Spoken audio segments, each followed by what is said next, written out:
So wow, that was really loaded. I loved the initial quotes. Emerson, Whiting, Girl Nightingale. I think really what stuck out to me is the way he summarized it in the last few paragraphs. Throughout the chapter, I found myself thinking of a superhero, right? That we're superheroes. And, you know, every superhero has their nemesis or their thing they can't do, right? Their kryptonite. Yes, yeah.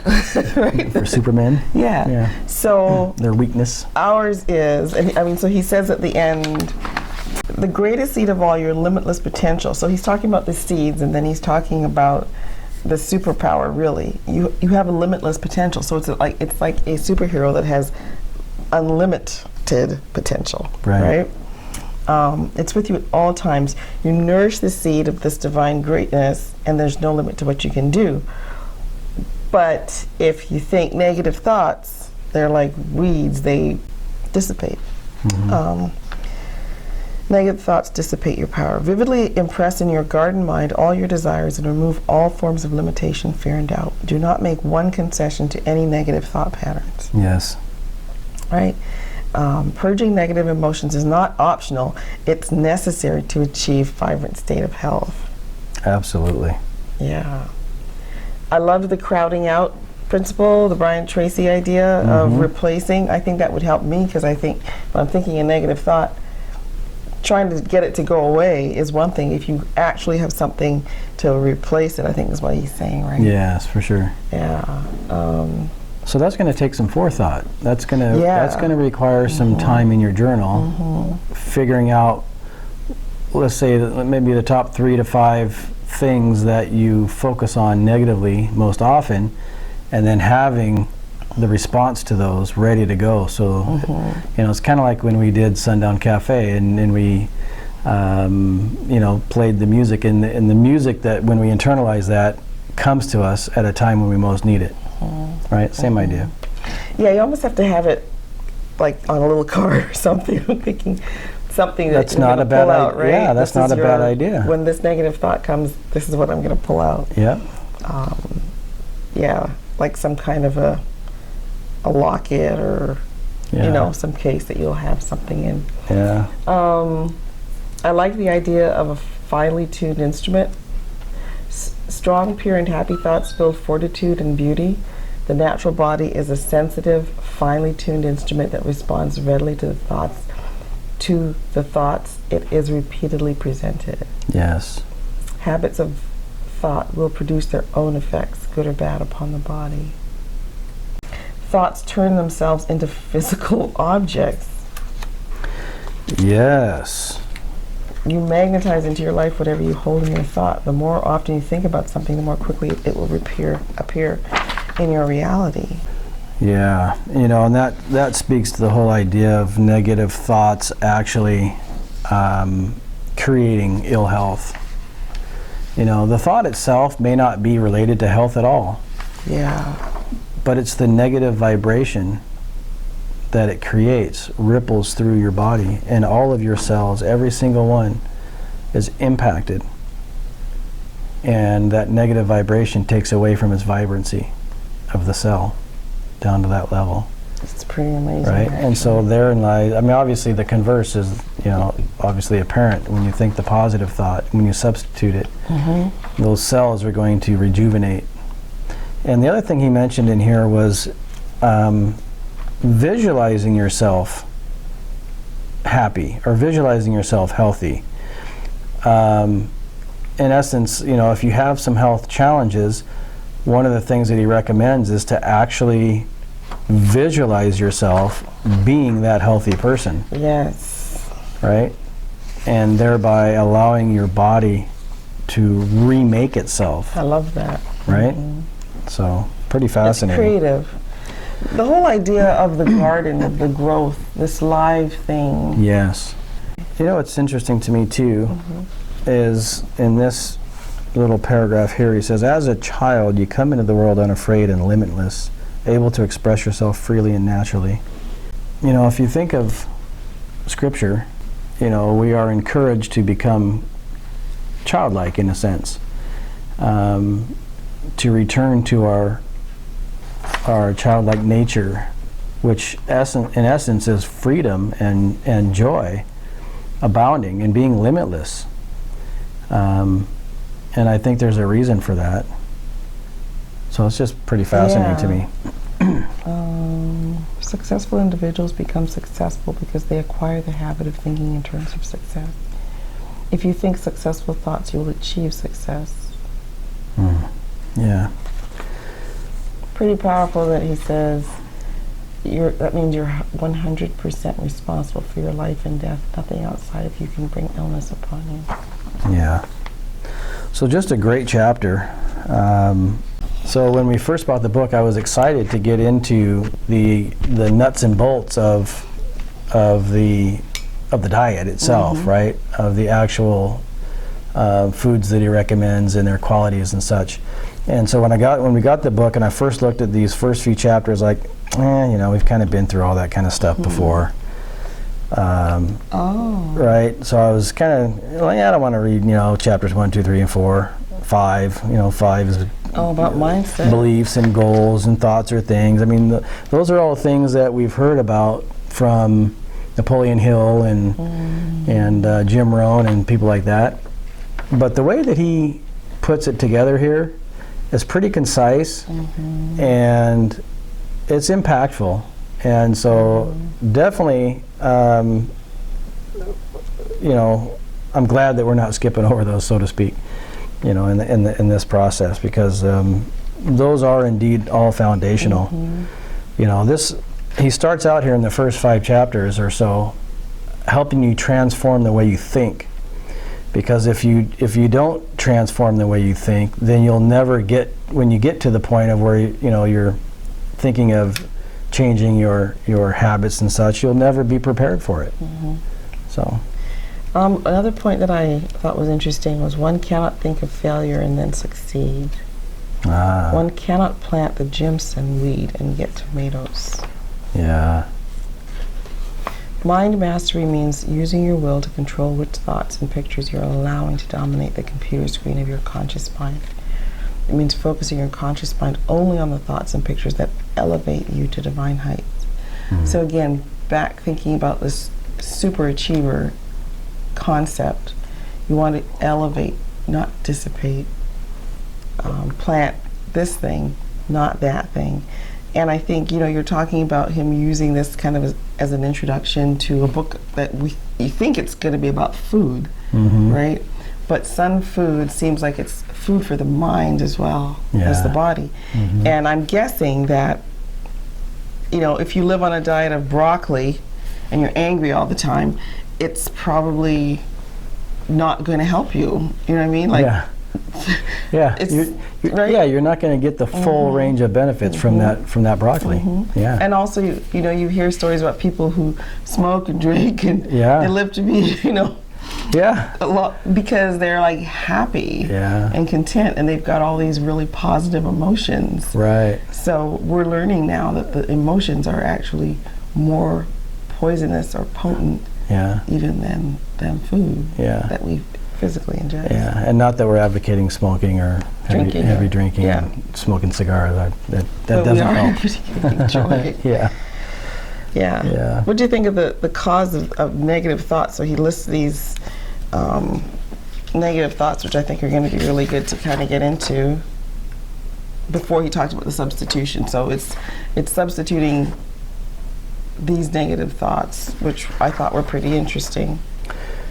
Yeah, I mean, it kind of goes back to what we were talking about I believe in the last lesson, where allowing yourself to go back and find the root of why you think the way you think is very powerful. It's hard work. It's not easy to go back and relive some of the things that may have caused you pain. That's right. Or whatnot.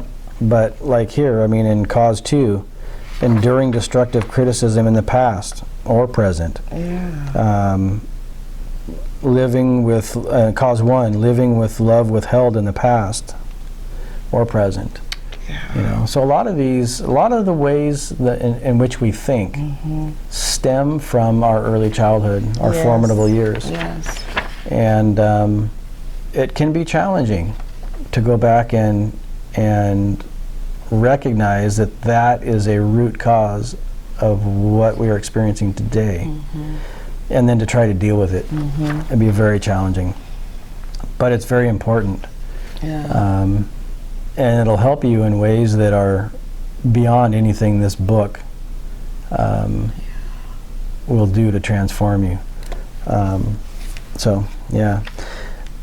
Again, I mean, I would just, in the first few chapters here, the whole concept of the garden mind and the seed and planting of the seed and it multiplying and it bring forth its own kind. In the context of Better Living Concepts, one of our concepts is feed. And right out of the gate, the first image that conjures up is, what's your diet? It's all about diet. Well, no. Feed is a much broader concept.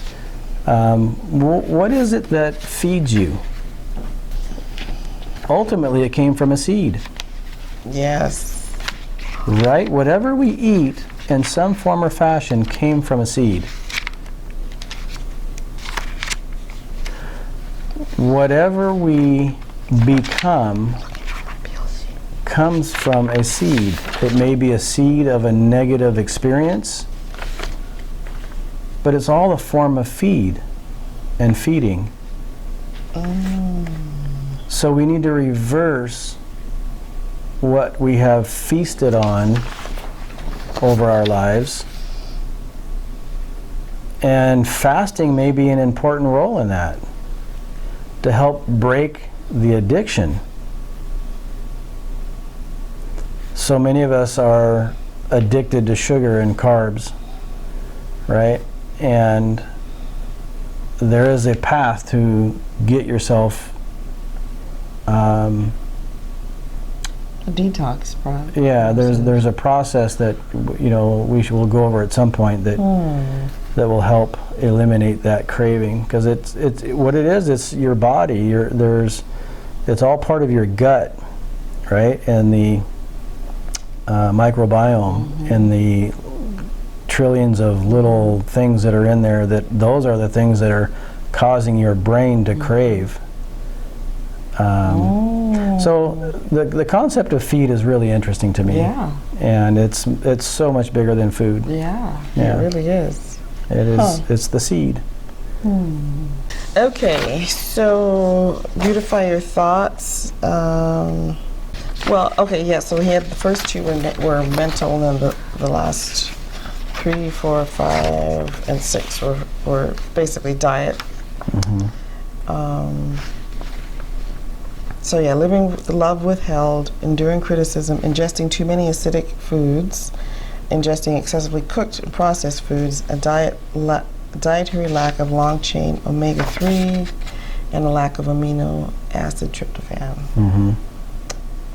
Okay.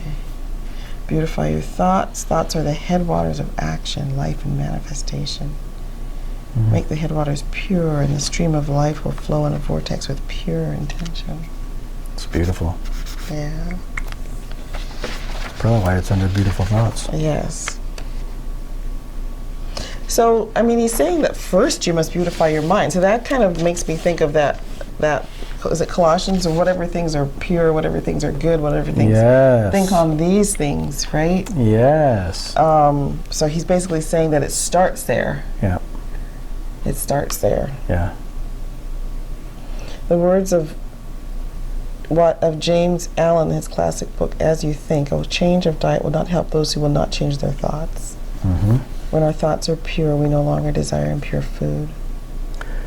So that brings up a whole nother question. How do you purify your thoughts? Not that we have to answer that here, but it's certainly worth pondering. And I think it's certainly worth journaling about. It's what you feed your mind. Yeah. Right? That's why I think a lot of people like to get out in the nature, because it helps them think. pure, right? Yeah. Certainly not watching, I mean, with TV or ingesting stuff into our brains. I mean, our senses are the avenues for feeding, right? Yep. We can feed our eyes, we can feed our ears, we can feed our noses, we can smell stuff that smells, beautiful. And cleansing essential oils, I'm thinking particularly. And we can, and in our mouth and in our hearts, we can feel love. And in fact, we could probably add that Colossians, or the things that are pure and of good report and whatnot. Right? Trying to keep away from negativity from feeding us. That's actually really, I think, an important thing for me for this week in particular, with everything that's happening, politically in the nation, is just to be careful what you're feeding your mind. And because it does, as this week for me, it does affect the body, right?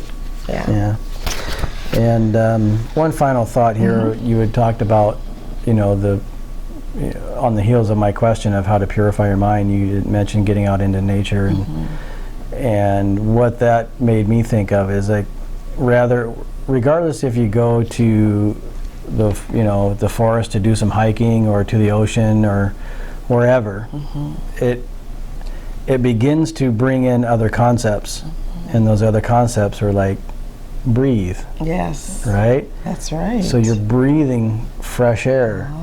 You're getting out of the city where the air is toxic. Right? So you go to these locations, maybe you're in the mountains, like again, maybe you're in the ocean, maybe you're in the desert. You're probably moving too. And you're probably moving, Exercise. So many concepts in the Better Living Concepts family that come together when you think of feeding or purification. Yes, cleansing.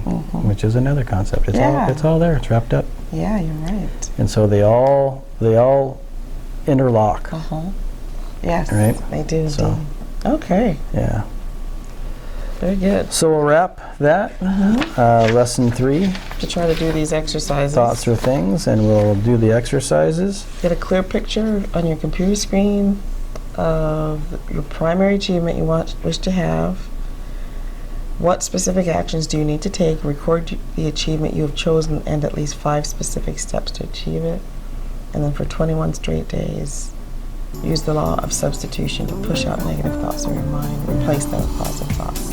Okay. And so with that, we will sign off and hope to see you back for lesson 4, which is beliefs. Awesome. Which is one of the concepts. Another concept. Take care.